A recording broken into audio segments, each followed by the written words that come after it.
Good morning guys. Ayan po yung ating truck light. Matatapos na po namin. Paikot po yan ng perimeter ng box sa gitna. Yung box po sa gitna, skylight naman po yung ilalagay dyan. Tapos yung nakikita nyo na may mga butas pa na wala pang naka-install, yan naman po ay para sa aircon. Sa aircon grills yan. Ayan. Ayan guys, si Randy Pundalis yung kasama ko mag-install. Ayan yung box sa gitna guys. Ilaw yan. Lahat. Bali, skylight ang ilalagay namin dyan. Ayan, yan po yung aming dining. So, halos carpentry ang karamihan ng trabaho namin. Tapos, babalutin pa po namin yan ng ribbon green plywood. Tapos, finish varnish po yan. So, yan guys.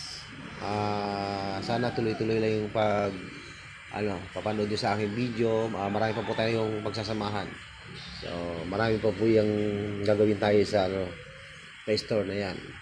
Thank you for watching guys. Tuloy-tuloy lang tayo.